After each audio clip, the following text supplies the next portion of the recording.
Então, boa noite, iniciando aqui a nossa atividade hoje, dia 7 de outubro de 2021. Nessa atividade hoje eu vou falar um pouquinho sobre o teorema do valor intermediário, né? Ele diz o seguinte: vamos supor que eu tenho lá uma função de A em B, né? É uma função contínua.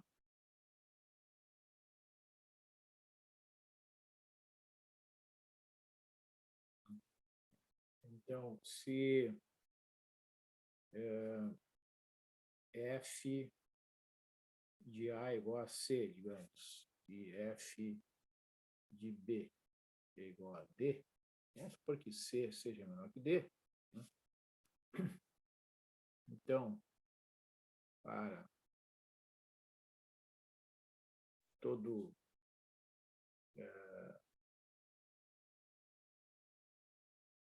y, y maior que C e menor que D, né, existe um x pertencente ao intervalo AB,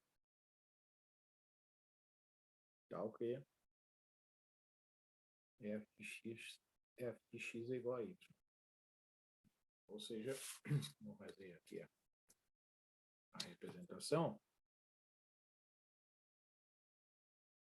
Vamos imaginar aqui no eixo y, está o valor C aqui, o valor B.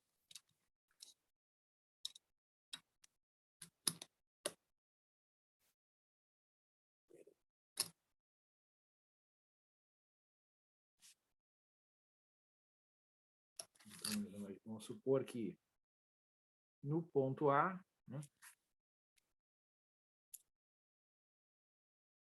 a função seja igual a C, né? Temos que no ponto B,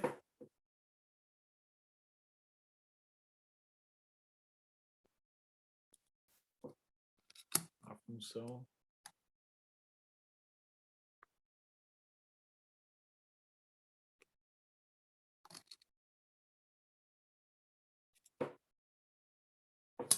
seja igual a D, né?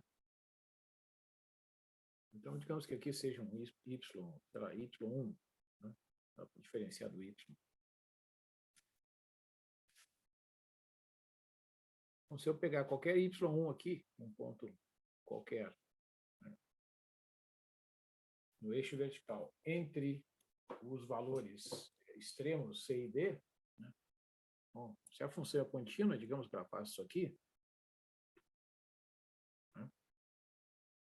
Ora, significa que essa função, esse valor y1 vai ter que ser a imagem, pelo menos, de alguém. Pode, talvez até exista mais de um ponto, né? O que interessa é que existe pelo menos um ponto aqui no domínio, que vou chamar de x1,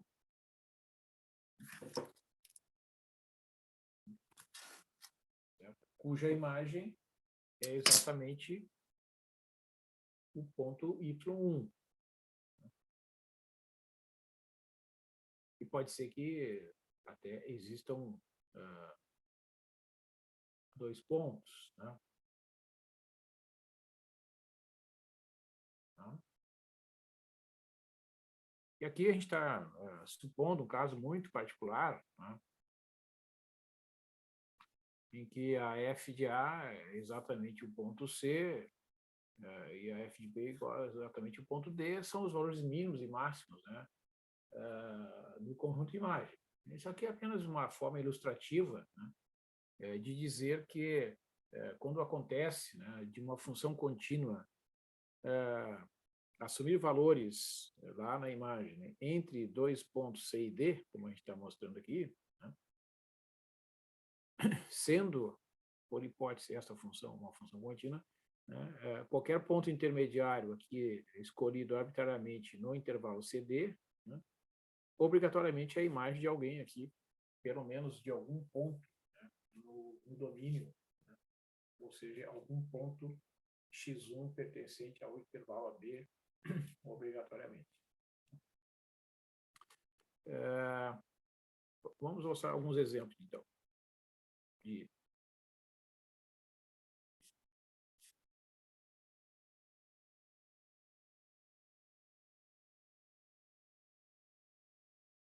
do teorema, né, do valor intermediário.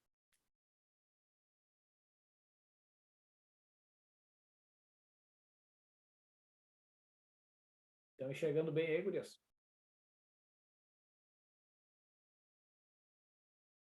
No meu caderno, a letra que eu estou escrevendo, estão entendendo o texto? Ok, obrigado. Vamos considerar aqui, por exemplo,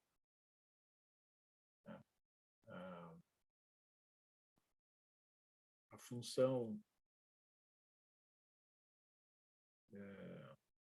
vamos pegar uma função de 1 a 2 em R, né, a f de x igual a x ao cubo. Né? Então, nós temos, neste exemplo aqui, o A vale 1, o B vale 2, né? A f de 1, que é 1 ao cubo, é 1. Né? F de 2, que é 2 ao cubo, é 8. Né? Então, como essa função é contínua, né? Por que ela é contínua? Porque essa função, ela tem uma lei, né? A regra de cálculo dessa função é o que a gente chama de uma função polinomial, né? Uma função em que o x está elevado ao cubo é classificada como um caso particular de uma função, um polinômio. E nós já comentamos aqui que toda função polinomial é uma função contínua, né? Seja qual for o intervalo. No caso aqui, é um intervalo fechado nas duas extremidades, né? Fechado tanto no extremo A igual a 1 quanto no extremo B igual a 2. Né? Então,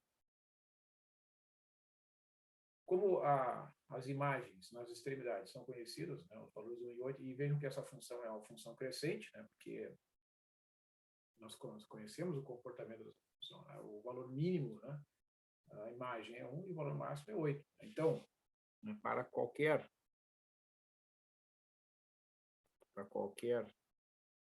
y1, né, entre 1 e 8, né, existe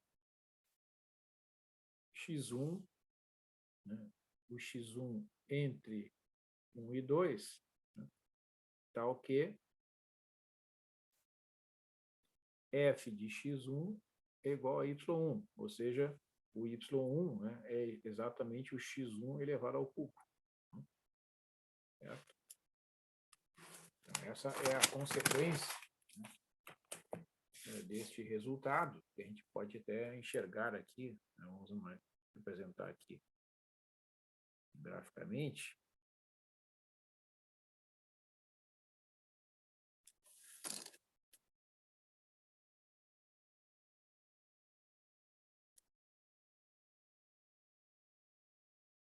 Faz de conta que aqui é o ponto 1, aqui é o ponto 2.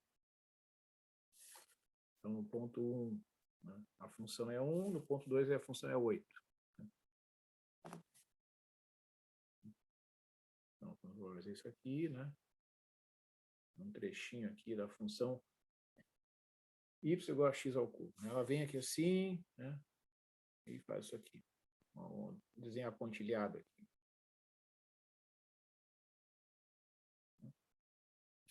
Por que pontilhado? Porque aqui no exemplo a gente está considerando somente a restrição, né, da função y igual a x ao cubo no intervalo em que o x varia de 1 até 2. Né?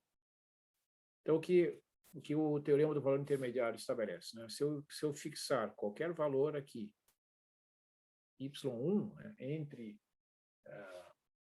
o mínimo, que é 1, e o máximo, que é 8, aqui no eixo vertical, né, este ponto, y1, né, neste caso, vai ser a imagem de um único ponto, né,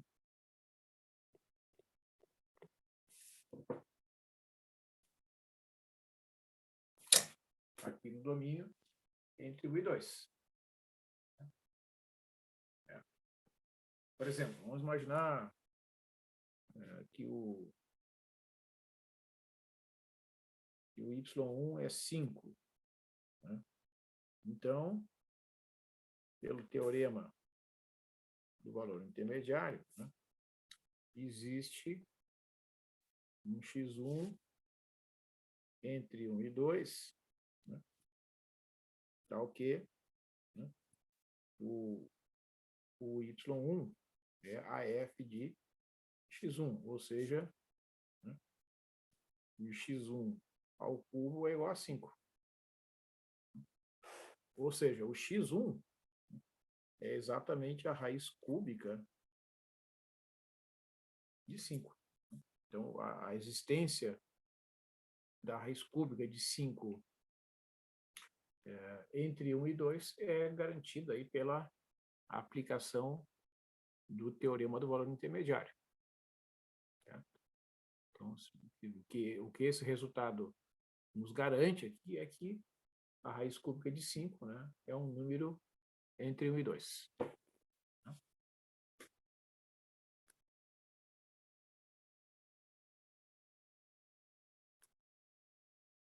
E assim vai, né? Por exemplo, outro exemplo.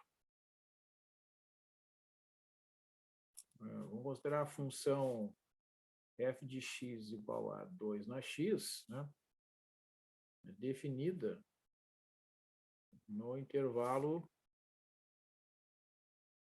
digamos, 0,2. Né?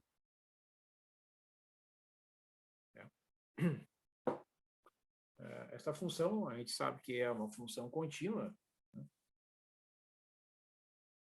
Porque é uma função exponencial de base 2, tá? Então, é um caso particular, né? As funções do tipo exponencial, 2 na x, 3 na x, e na x, né? Em geral, a na x, com qualquer constante a positiva aí, diferente de 1, né? Que é a classe, né, das funções exponenciais, com base a, e essa base deve ser um número positivo diferente de 1, porque 1 na x é igual a 1. Né?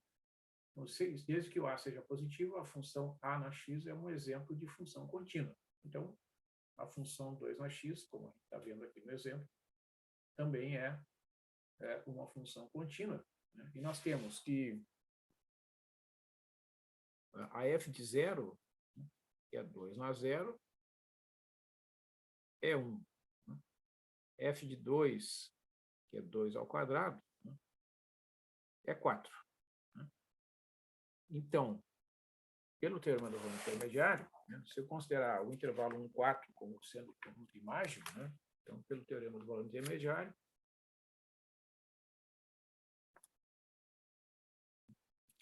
para qualquer y1 entre 1 e 4, né, existe um x1 entre 0 e 2, tal que a f de x1 é igual a y1, ou seja, 2 elevado na x1 é igual a y1. É isso que está dizendo, né? No caso aqui, a aplicação do teorema do valor intermediário. O que a gente tem aqui é uma função do tipo exponencial com valores crescentes. Né? Deixa eu mostrar aqui o gráfico, então.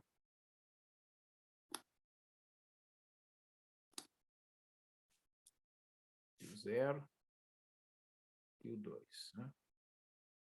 Então, digamos aqui o 1, 2, 3, 4. Então, o ponto 2, que é a extremidade superior do domínio ali, a função vale 4. No ponto 0, ela vale 1. A gente sabe que a função vai fazer um gráfico assim, né? É uma função crescente, né? E é uma curva suave, uma curva diferenciável, né? Cujo valor no ponto 0 é igual a 1, no ponto 2 é igual a 4. Né?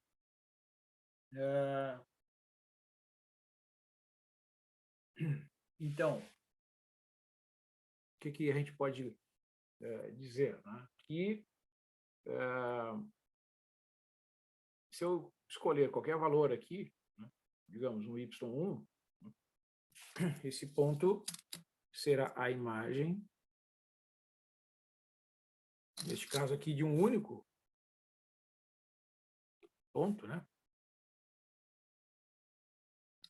No domínio, isto é, um único ponto entre 0 e 2, cuja imagem é o y1, ou seja, esse 2 elevado na x1 é igual a y1, equivale a dizer que o x1, né, é o logaritmo de y1 na base 2. Este é o valor, né, a condição que deve ser satisfeita pelo x1, né, e esse x1 está entre 0 e 2. Tá? Muito bem. Agora, os valores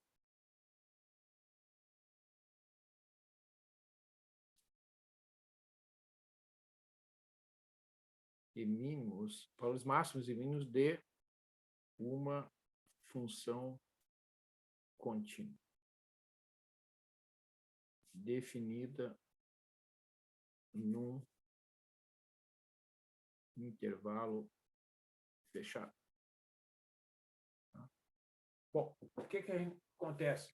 Sempre que a gente estiver trabalhando com uma função cuja lei, né, seja um polinômio, uma exponencial, um seno, um cosseno, né, ou combinações dessas funções, a soma, a subtração, a multiplicação de tais funções, sempre se trata de uma função contínua. Né? E sempre que eu tiver o domínio de definição um intervalo fechado, né, é possível garantir que a imagem sempre terá um valor máximo e sempre terá um valor mínimo. Né? Então, toda função contínua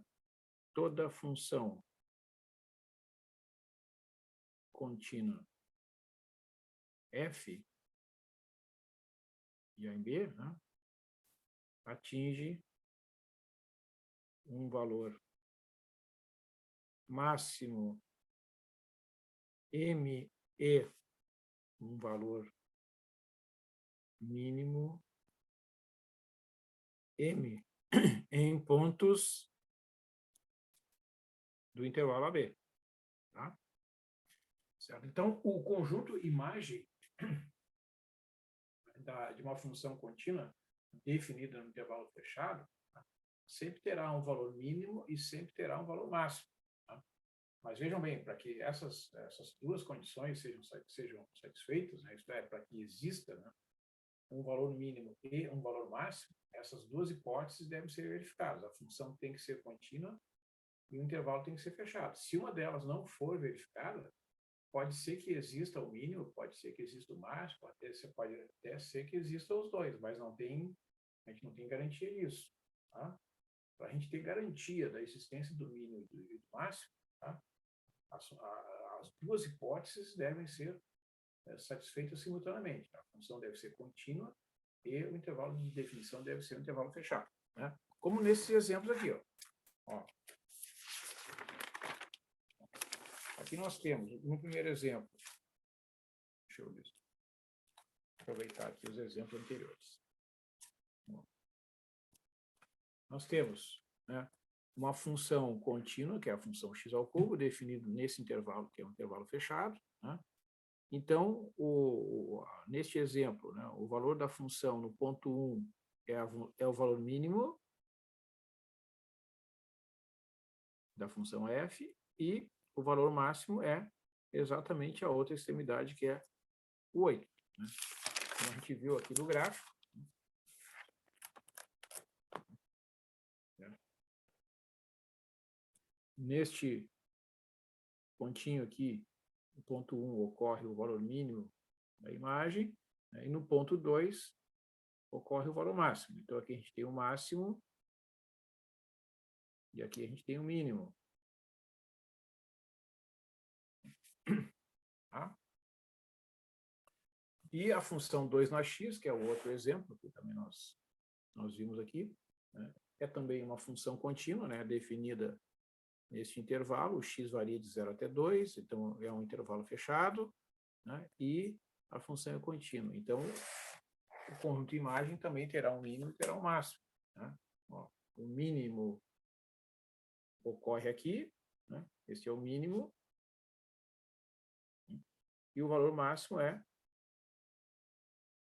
o quarto. Tá? Muito bem. Então, vou mostrar o caso em que não necessariamente vai ter mínimo nem máximo. Tá? Então, vou mostrar um exemplo. Né? Um exemplo de quando não existem os valores extremos. Né? Claro que aqui, né, pessoal, o exemplo é construído, né, de maneira a alertar sobre a importância das hipóteses. Né? Então, o exemplo é o seguinte, ó, é a função f de x igual a x, né, para x entre 0 e 1. Né? Não há valores extremos para essa função. Tá? Por quê? Porque essa função aí, embora seja contínua, tá? Ela está definida no intervalo aberto.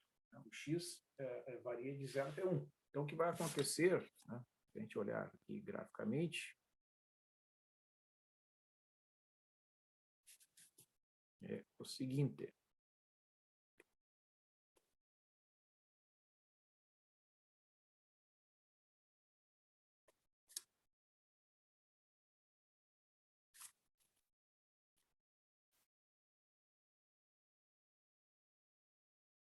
Então, o que vai acontecer?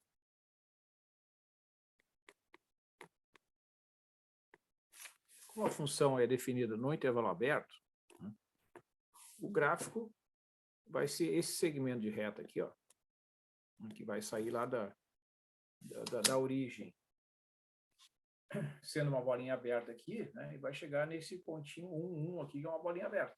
Tá? Então, o conjunto imagem, né, o conjunto imagem desta função também vai ser o intervalo aberto, né, que contém os números estritamente maiores do que 0 e estritamente menores do que 1. Tá? Então, veja que não existe, né? Bom, qual é o menor número real deste conjunto? Né? Não tem. Esse conjunto não possui um elemento mínimo. Né? Ele possui um elemento ínfimo. Né? O ínfimo desse conjunto é o 0, mas o 0 não pertence a esse conjunto. Né? Então, o conjunto imagem não possui um elemento mínimo. Por exemplo, o 0,01 tem um que é menor que ele, que é 0,001. E tem outro que é menor que ele, 0,0001, e assim sucessivamente. Né? Qualquer número positivo que vocês escolham, né, eu vou encontrar um número positivo, ou seja, pertencente a esse intervalo, menor do que esse número que foi escolhido previamente. E a mesma coisa, né, para o máximo. Por que não existe elemento máximo? Né? Bom, porque qualquer número que vocês escolham aqui menor do que 1, vai ter algum número dentro desse conjunto maior que esse número previamente escolhido. 0,9. Tem o 0,99 que é maior. Tem o 0,999 que é maior. Tem o 0,9999 que é maior e assim sucessivamente. Qualquer número que vocês peguem menor do que 1 aqui, né, por mais próximo que esteja dentro do intervalo 0,1 mais menor que 1, vai ter um que é maior que ele ainda, mais próximo do 1. Né? E esse processo não tem nenhum ponto que seja maior que todos. Né? Então, esse conjunto imagem não possui elemento máximo nem elemento mínimo. Né? E por que isso acontece? Porque uma das hipóteses que garante, né, a existência, não é satisfeito nesse exemplo. Não. O domínio, ó, não sendo um intervalo fechado, né, não permite garantir a existência dos valores extremos, apesar da função ser contínua. Tá? Pode ser que aconteça, mas não tem garantia. Tá? Então, quando uma das hipóteses, especialmente o fato do domínio ser um intervalo aberto, né, aí pode ser que, né, a condição não seja satisfeita. Tá?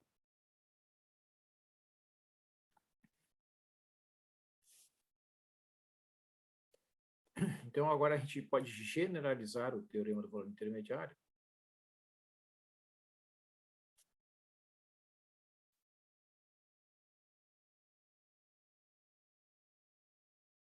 dizendo o seguinte: vamos supor uma função contínua, né? Se M é o valor máximo de F e Mzinho é o valor mínimo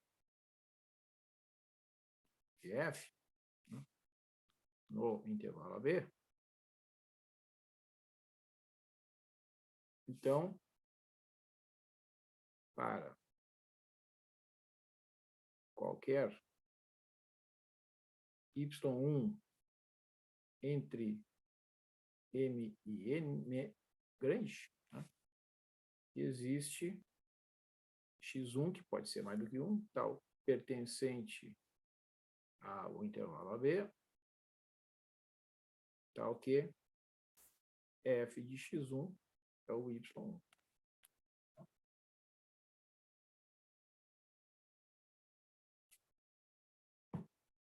Certo?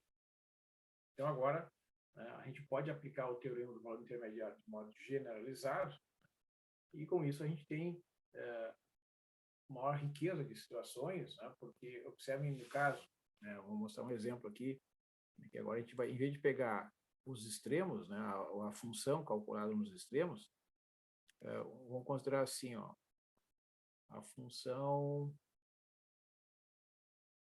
de menos 2 até 2, né, em R, né, f de x igual a x ao quadrado. Tá? Então, nesse caso aqui, né, nesse caso, a função x ao quadrado, né, definida no intervalo fechado de menos 2 a 2, nós temos as hipóteses todas satisfeitas. Né? Esta função é uma função contínua, né? É uma função contínua definida no intervalo fechado. Então, existe, né, existe o máximo e o mínimo na imagem desta função definida nesse intervalo, que, neste caso, é bastante fácil da gente determinar. Né? Basta a gente lembrar que, neste caso, nós temos uma função cujo gráfico é uma parábola, né? No ponto zero, a imagem é zero ao quadrado, que é zero, que evidentemente é o valor mínimo, né? E no ponto 2 e no ponto menos 2, né, a função vai ser igual a 4, que é o valor máximo, né, dessa função definida neste intervalo fechado. Tá? Isso, né, é fácil a gente até enxergar graficamente aqui, né? Se a gente olhar o gráfico dessa função, facilmente a gente vai enxergar estas duas propriedades. Né? No menos 2 e no 2 aqui, né? Essa função claramente atinge os seus valores máximos, né? O seu valor máximo.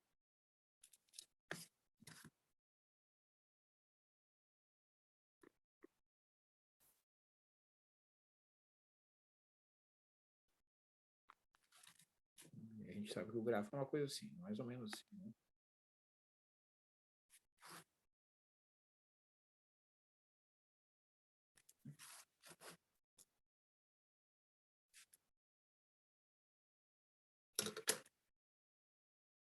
Então, nós temos os máximos ali nas duas extremidades do domínio, né? No menos 2 e 2 ocorre o valor máximo, que é 4, né? E aqui o valor mínimo, que é 0. Então, aqui nós temos os máximos e aqui o mínimo, né?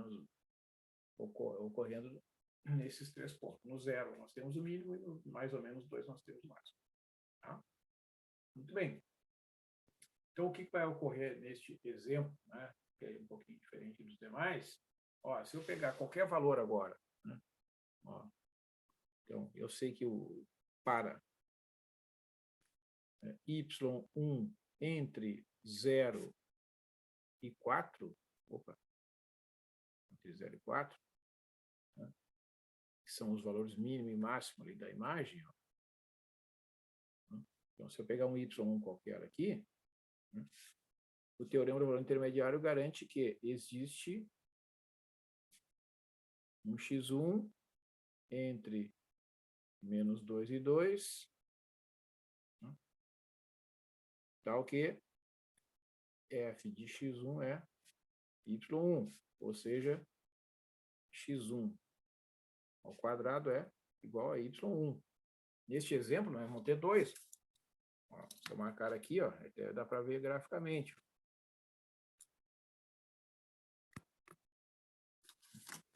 Vai ter 2 valores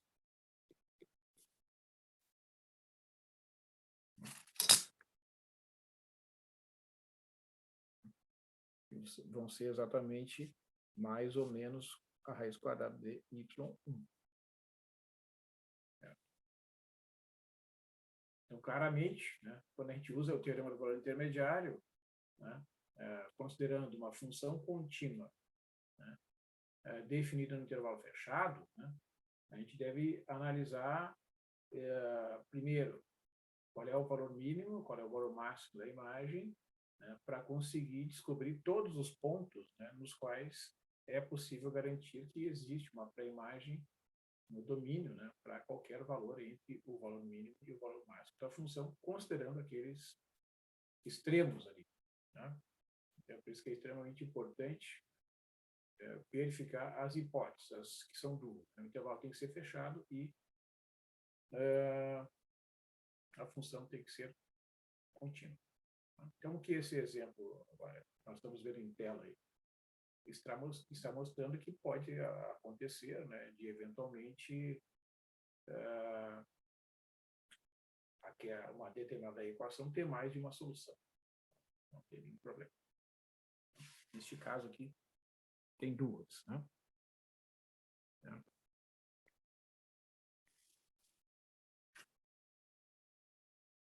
Vamos mostrar um exemplo aqui envolvendo uma função trigonométrica.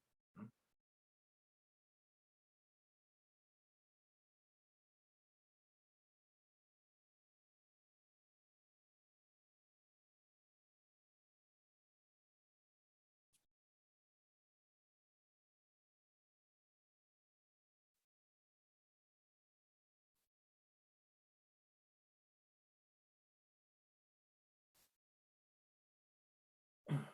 Ó, nós sabemos o seguinte, né? Essa função aqui, a função cosseno, né? É uma função contínua, né? E nós sabemos que a f de 0 é 1, que é o valor máximo, né, desta função. Eu vou usar o m maiúsculo aqui, né, para representar, de modo geral, o valor máximo. É claro que, neste caso, né, o valor máximo dessa função ocorre também no ponto 2π. Né? No ponto 2π, o cosseno também é igual a 1. Né? Lembrem, ó, cosseno de 0 é 1 e o cosseno de 2π também é 1. Né? Onde é que o cosseno atinge o seu valor mínimo? Nos pontos em que ele vale menos 1. Né? Por exemplo, o cosseno de π, né, é menos 1. Né?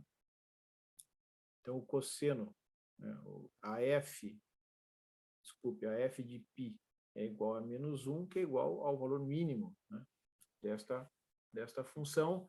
E, neste caso, né, neste intervalo, é o único ponto do domínio onde esta função atinge o seu valor mínimo. Né? No intervalo de 0 até 2π, que é um intervalo fechado, né, o π é o único ponto em que o cosseno é igual a menos 1. Né? Então, nós temos valor mínimo e aqui temos valor máximo. Né? Então, é bom a gente enxergar, né, graficamente. Vou fazer aqui o desenho.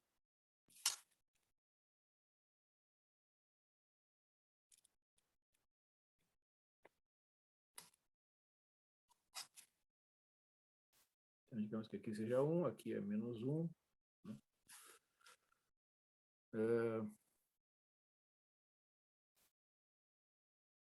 Digamos aqui é π e 2π. Né? Então, a função, aqui, digamos, aproximadamente π sobre 2 aqui, e aqui 3π sobre 2. Ficou meio pequenininha essa fonte aqui, né?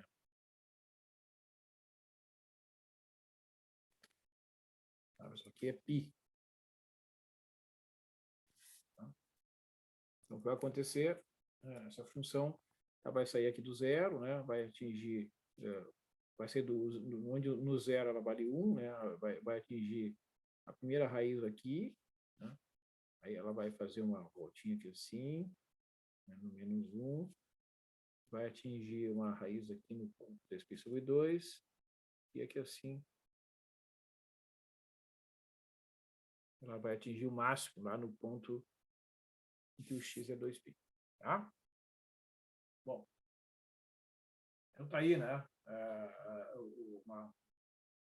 Um esboço, né? Evidentemente a mão livre, né?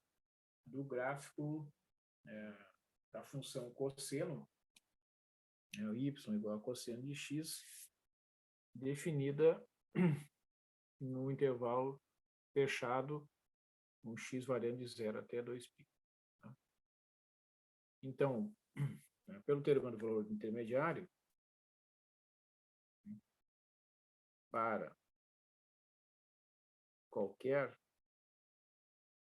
y1 entre menos 1 e 1, né, existe um x1, pelo menos, né, entre 0 e 2π, tal que a f de x é igual, f de x1 é igual a y1.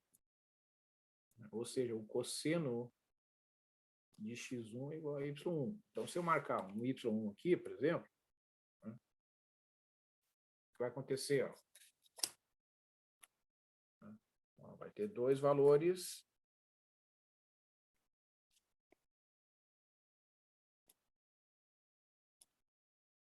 aqui no domínio.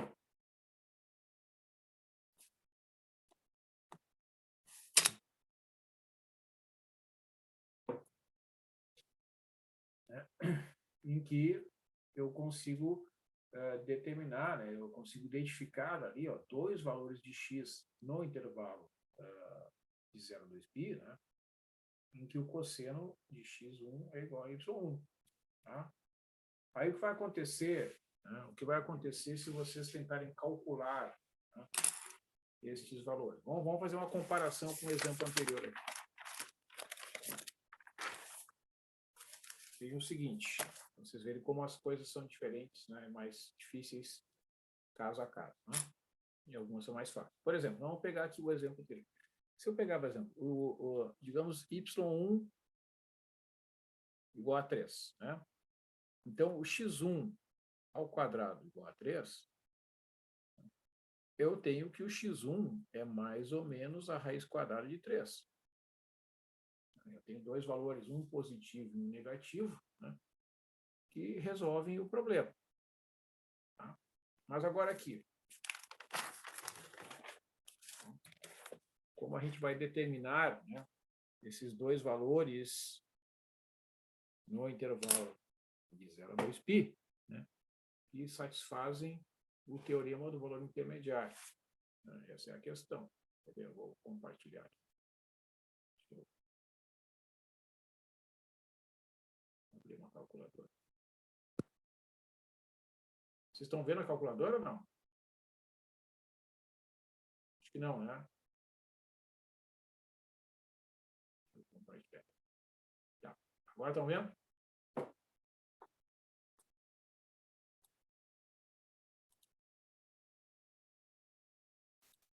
Agora aparece aí para vocês a calculadora? Ah, tá. Obrigado. Então, o que acontece? Vamos imaginar um valor entre menos 1 e 1 ali, que é o valor do y, né? Por exemplo, y1 igual a 0,5. Tá?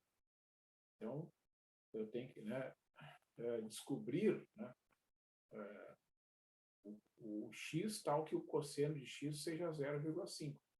Se vocês colocarem aqui na calculadora, vocês observam que a calculadora tem que estar em radianos, tá? Vocês têm que selecionar essa bolinha aqui, né?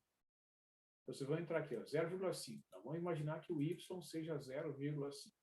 Eu quero descobrir qual é o valor do x para que o cosseno seja 0,5. Se vocês usarem a calculadora, vocês têm que fazer o seguinte. É radianos ali, vocês vão entrar aqui na função inversa, né?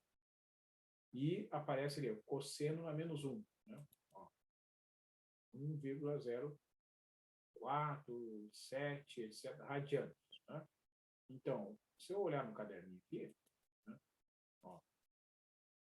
Vamos imaginar, vamos supor, né, o y1 igual a 0,5. Né? Então, eu quero descobrir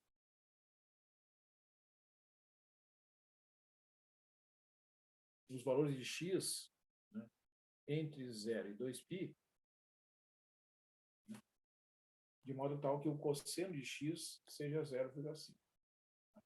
Então, na calculadora, vocês vão fazer o arco cujo cosseno é 0,5. E na calculadora, a resposta é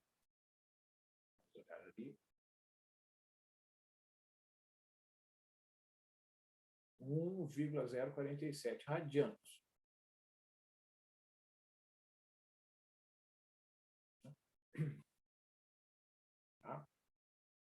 Tá?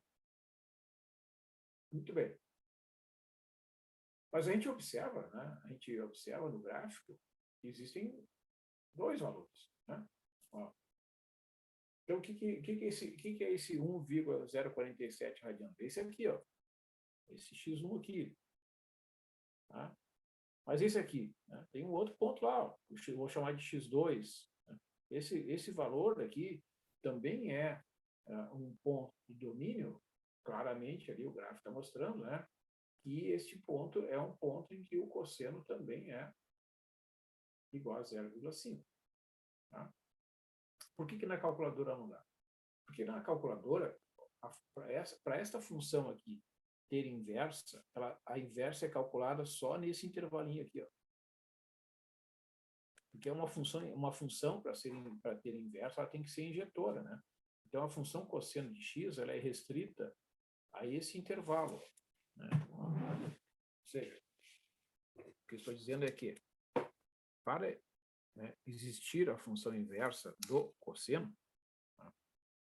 Ela é calculada só nesse intervalinho aqui, ó, de 0 até π. Então, ela sai lá do 1, né, e chega aqui no menos 1. Aí, passa aqui assim. Tá? Um pouquinho mais suave aqui.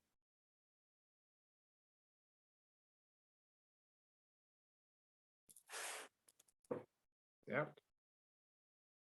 Então, quando eu fixo ali o 0,5, né, ele só vai me dar esse valor aqui. Certo? Então, o x1 que aparece ali é esse 1,047 radianos, né? Que é π sobre 3, né? Inclusive. Deixa eu ver. Se eu não me engano, é π sobre 3. Vou pegar aqui. π dividido por 3.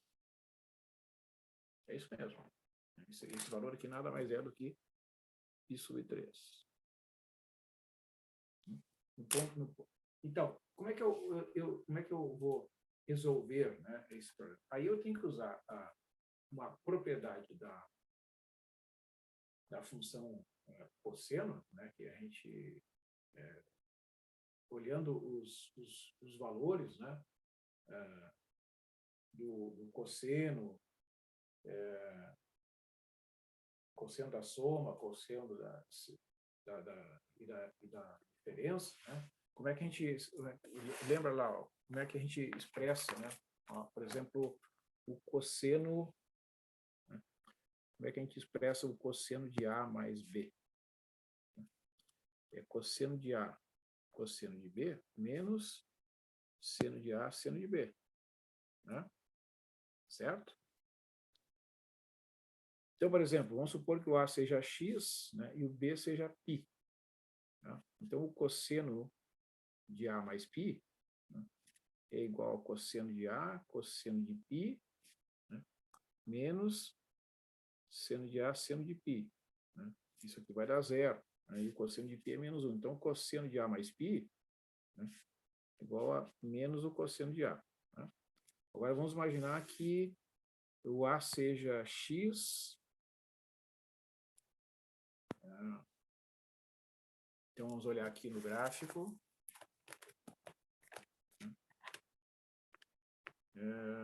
Cosseno desse ponto aqui, né? Ó, esse ponto aqui é o simétrico dele aqui em relação ao 2π, né? Esse x2 aqui, ó, é a mesma coisa que pelo gráfico, né? O x2 somado com o x1 dá 2π, né? Certo? Então vamos imaginar que ó, o A seja x e o B seja 2π.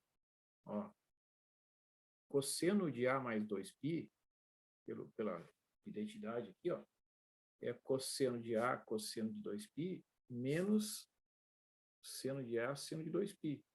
Né? Ou seja, o cosseno de A mais 2π é igual ao cosseno de A.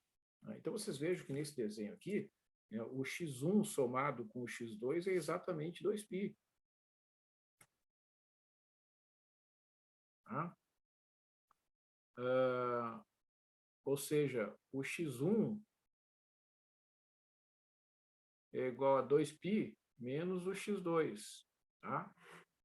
Então, o cosseno de x1 vai ser o cosseno de 2π menos x2, que é o cosseno de 2π vezes o cosseno de x2 mais o seno de 2π, seno de x2, que isso aqui também dá zero. Né?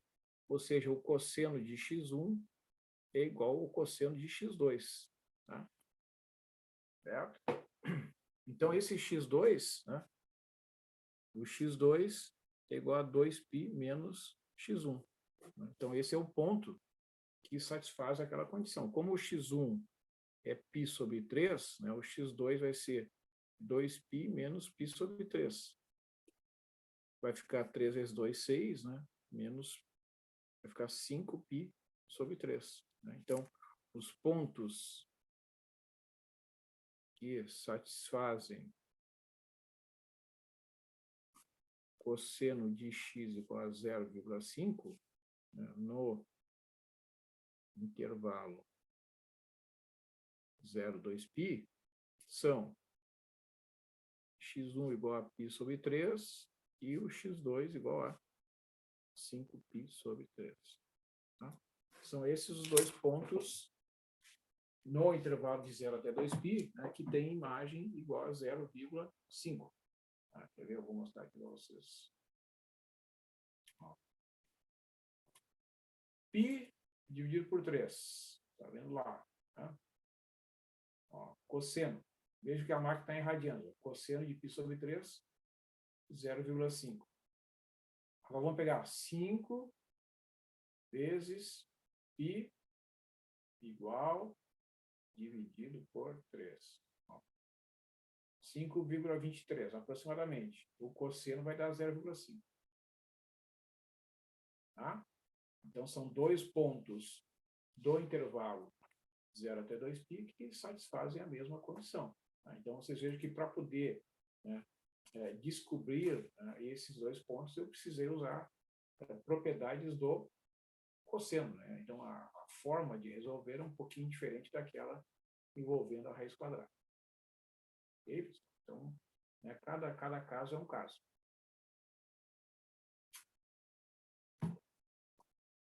Certo? Deixa eu comentar com vocês aqui outra coisa. Eu já vou abrir um arquivo aqui. Deixa eu ver.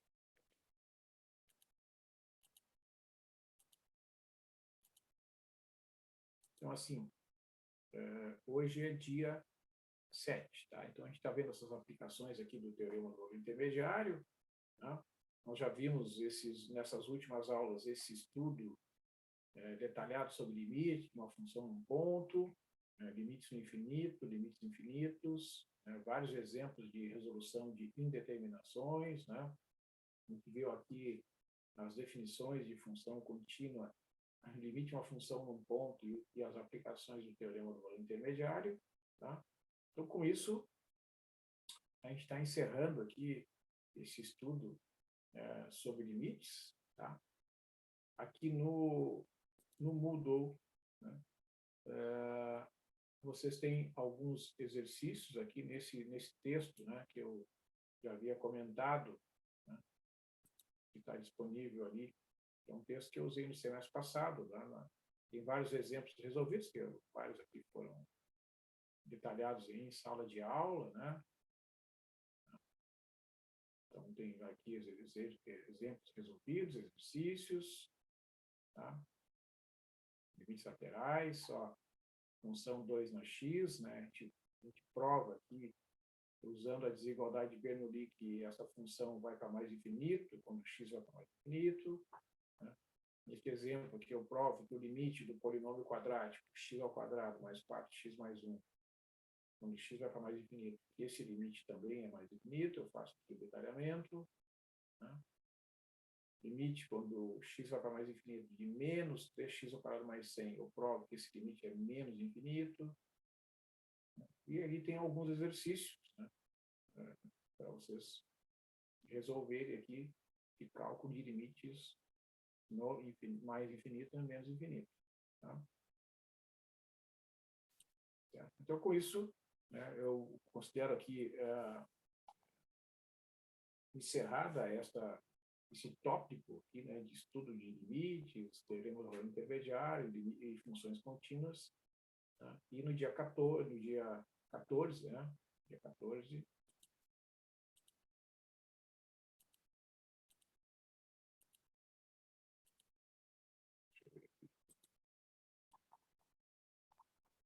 teremos a nossa atividade de avaliação 2. Opa, esse aqui é o outro arquivo.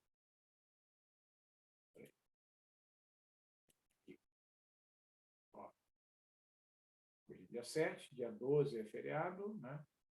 Na terça-feira, então, na quinta-feira estará disponível para vocês a atividade de avaliação número 2, e nos dias 19 e 21, eu estarei lá na universidade dando aulas presenciais.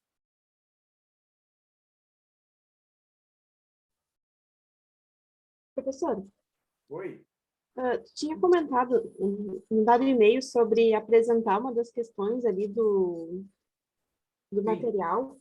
Uhum. Eu fiz as primeiras ali, não sei qual é o dia que o senhor vai disponibilizar para a gente. Uhum. Então, a gente pode combinar, pode fazer, se tu quiser. Não sei se tu tem condição de fazer agora. Sim, eu tenho o material pronto. Se quiseres fazer, eu te defino aqui como co-anfitriã, aí tu apresenta. Se bem que eu acho melhor, assim, a gente pode fazer assim, galera, hoje é dia 7, né? Vamos fazer assim, ó, porque daí eu posso avisar a turma, que hoje só tá tu e a Bruna aqui participando, de fazer uma sugestão, então, de tu apresentar na quinta que vem, e aí eu aviso as pessoas. Pode ser? Por mim, acredito que sim, só que a próxima aula não é da atividade? É. Ah, tá, porque tem atividade de avaliação. Verdade. Não, é que sabe o que é? Eu pensei assim que seria legal se a gente, né, avisasse os colegas, porque de repente as pessoas poderiam querer assistir a tua apresentação nesse sentido.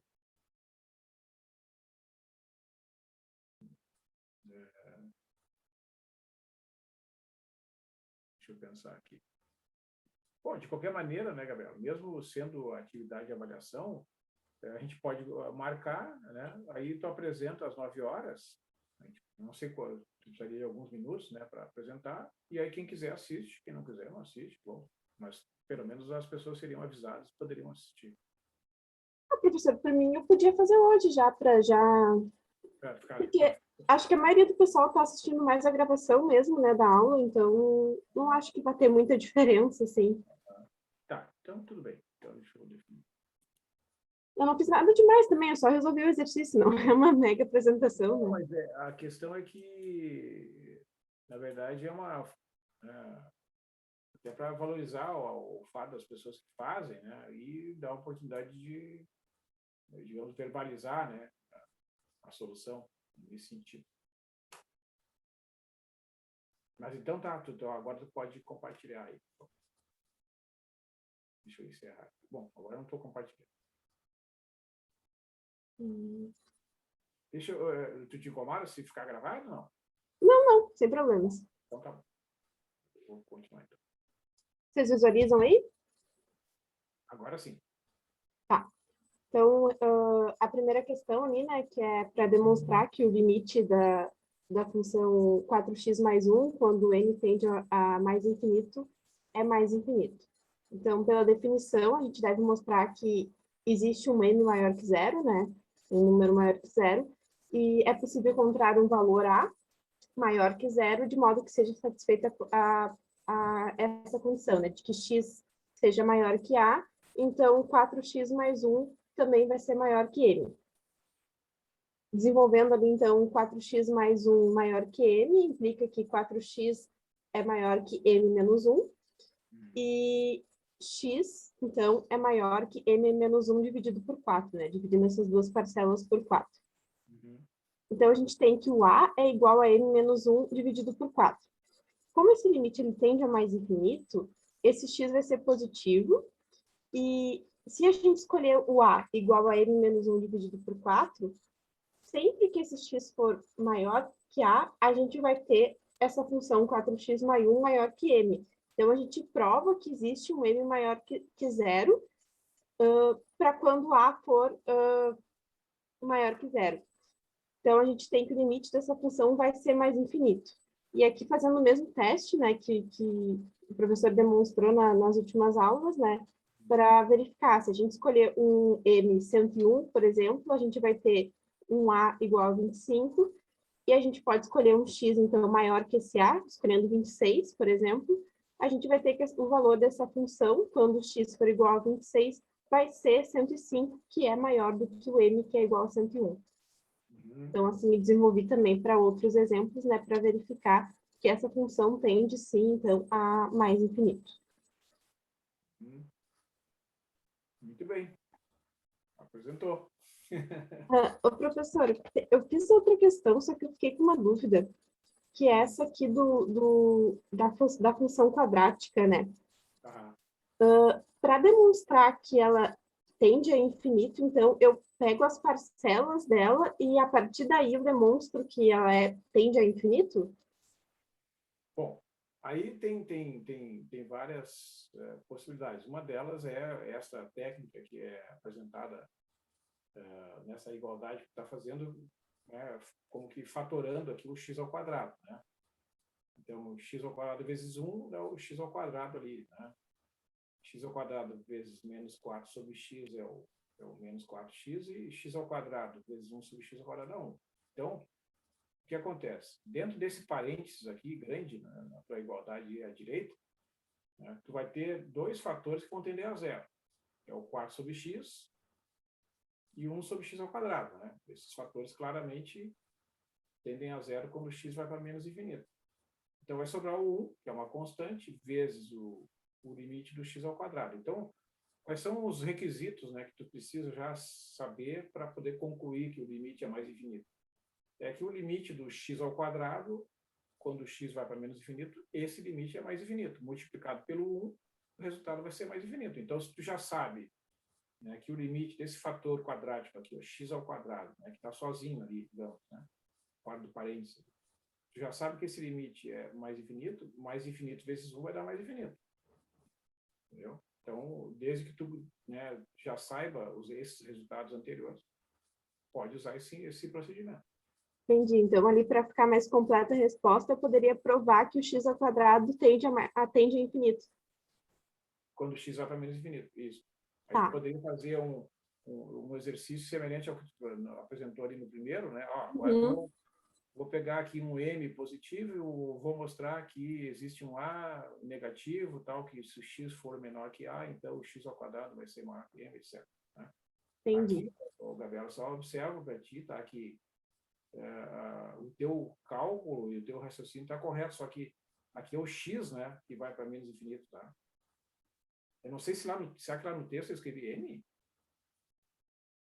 Deixa eu dar uma olhada aqui. Não, agora eu não posso contar. Não, professor, acho que foi erro de digitação, provavelmente. Ah, tá. Não, até eu fiquei pensando se será que lá no exercício... Eu não sei, na verdade, não me recordo. Deixa eu dar uma olhada aqui no texto. Tá?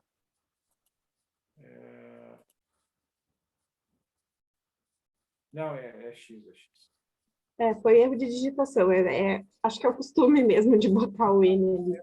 Muitas vezes, realmente, né, principalmente na parte de sequências, né, a gente está acostumado a escrever o N, né? Uhum. Acho que foi por isso. Mas nesse caso é o Tá. X. Tá? Não, mas é isso. O que precisaria tu detalhar, fazer o detalhamento aí, é mostrar que o limite de x ao quadrado, quando x vai para menos infinito, é igual a mais infinito. Tá? Na verdade, ali, Gabriela, tu até pode usar o fato de que essa função, como ela é a função x ao quadrado, ela é simétrica, né, em relação ao eixo y, quando a gente calcula o limite, aí é um argumento que tu pode usar ou não. Né? Quando tu calcula o limite de x ao quadrado, quando x vai para menos infinito, é a mesma coisa que calcular o limite de x ao quadrado quando x vai para mais infinito. Né? Porque quando tu calcula menos x elevado ao quadrado, o resultado é o mesmo que mais x elevado ao quadrado. Sim.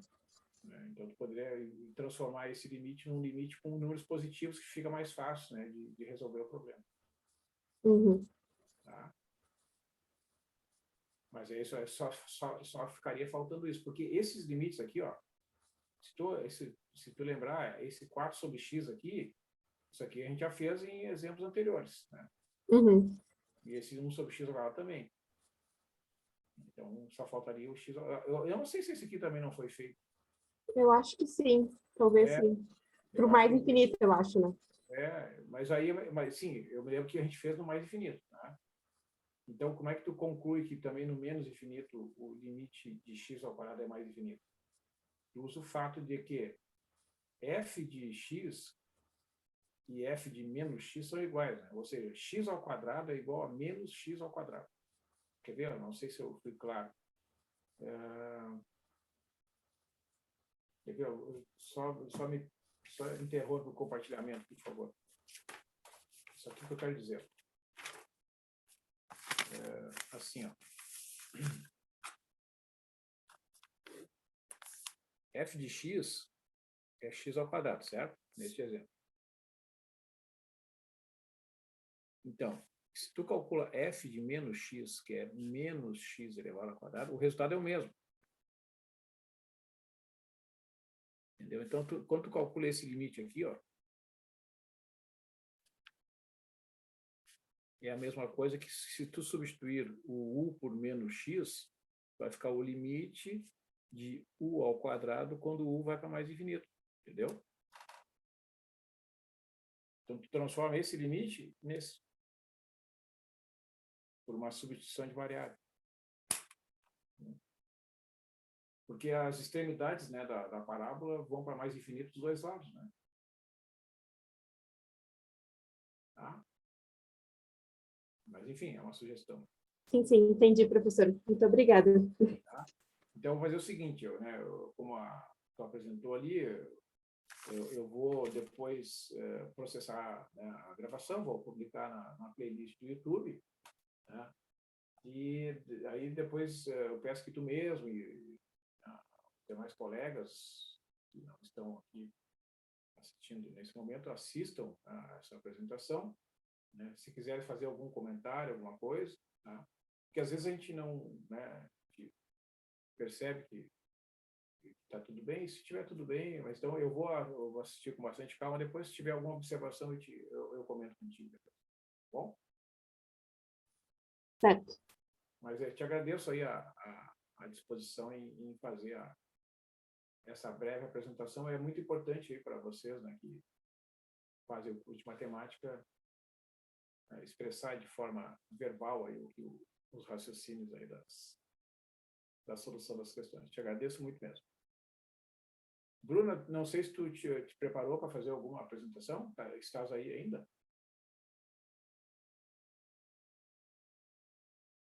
Não preparou. Tá. E tá pensando nisso e fazer daqui a alguns dias ou não pensou?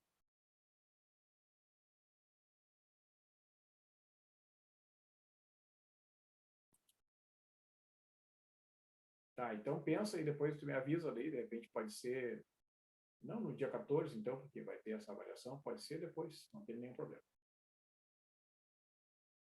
Aí faz com a Gabriela, assim, prepara numa folhinha ou duas ali, os cálculos e te organiza aí para as outras semanas, tá bom?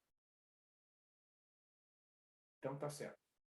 Então eu agradeço aí a participação de vocês e vou encerrar então a atividade de hoje. Tá? Uma boa noite e até a semana que vem.